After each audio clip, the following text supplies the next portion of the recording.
Aujourd'hui, au show de moto, on vous présente une moto que j'affectionne particulièrement, comme bien des journalistes aussi. C'est la fameuse, oui, parce qu'elle est fameuse, c'est la R1250 GS de BMW.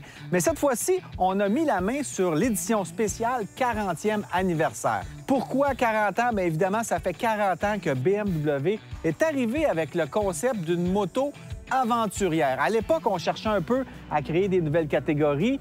Et avec la participation de BMW au fameux Paris-Dakar, on voulait faire une version commerciale des motos de course pour faire cette course-là. Alors, on est sorti avec la GS qui tient pour Gelandestrasse. Bon, mon allemand est vraiment pas bon, mais ça veut dire hors route.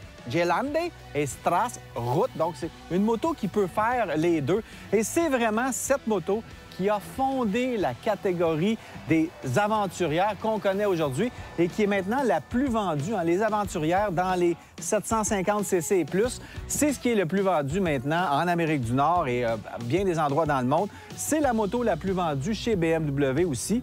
Mais pourquoi? On va répondre à ces questions maintenant. Premièrement, une GS, c'est le confort de roulement. Là-dessus, j'en ai déjà eu une et ça fait quelques années que je n'avais pas essayé de GS et je retrouve encore le tapis volant, littéralement, qu'est la GS. On roule là-dessus, on est très confortable, on a des bonnes selles et les suspensions font un travail quasiment magique. On a la suspension de type télélever à l'avant qui vient un peu pousser la roue contre la chaussée. Donc, ça fait vraiment une impression de flottement. Les nids de poule, les petites roches, là-dessus, on les sent pratiquement pas. Écoute, si le Goldwing avait une version aventurière, ça serait peut-être la GS, tellement elle est confortable. Et la Goldwing, on le sait, c'est dans les motos les plus confortables sur le marché.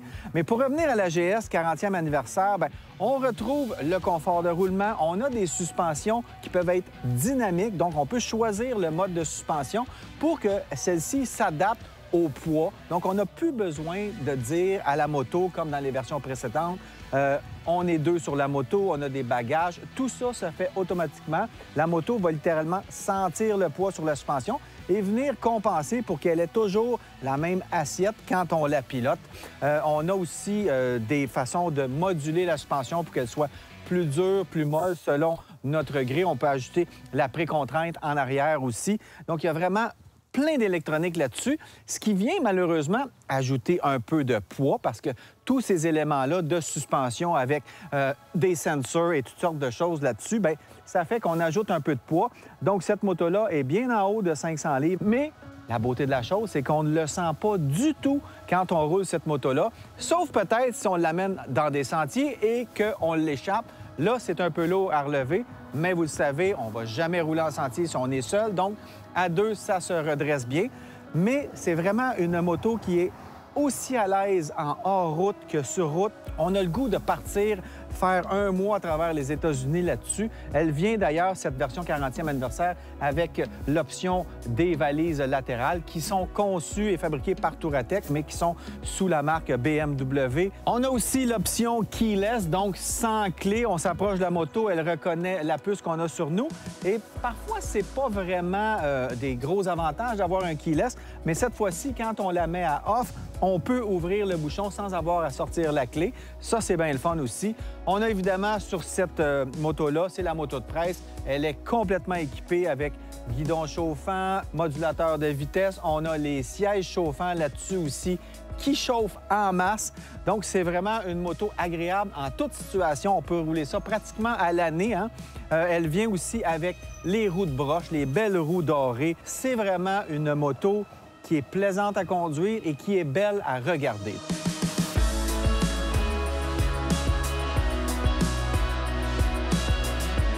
Elle est équipée, encore une fois, du fameux moteur 1250, donc 50 cc de plus qu'auparavant. On a encore le fameux Boxer Twin qui donne un look spécial. Il y a des gens qui se demandent si c'est accrochant. Pas du tout. Et ça a comme grand avantage de venir baisser le centre de gravité de la moto, ce qui fait qu'elle est hyper à l'aise en sentier. C'est une moto qui est bien balancée. C'est un moteur qui est agréable, qui est facile, qui est souple aussi. On peut démarrer cette moto-là presque en troisième et c'est pas vraiment un problème. C'est un moteur qui pardonne. Et côté position de conduite, bien, c'est confortable qu'on soit hors route comme ça ou sur route. Alors, en hors route, on est debout. On a le réservoir d'essence qui rapetisse ici. On a une bonne prise avec les genoux. On n'a qu'à déposer les mains sur le guidon. On se sent en confiance. On a confiance au train avant. On a évidemment les modes moteurs qui nous permettent de désactiver l'ABS sur la roue arrière quand on fait du hors-route sérieux. Et sur la version 40e anniversaire, on a aussi le mode Enduro Pro qui vient donner plus de puissance. En fait, là-dessus, côté moteur, on a environ 7 modes qu'on peut sélectionner. On a 4 modes moteurs qui peuvent être présélectionnés ici sur le guidon avec le bouton mode, donc c'est assez simple. Mais on a aussi d'autres modes qu'on peut aller choisir et qu'on peut même ajouter avec la roulette BMW. On a une petite prise USB aussi, c'est dans l'air du temps en 2021. Ça prend ça pour charger nos différents appareils électroniques. On a aussi le support de GPS qui vient de série sur cette moto-là.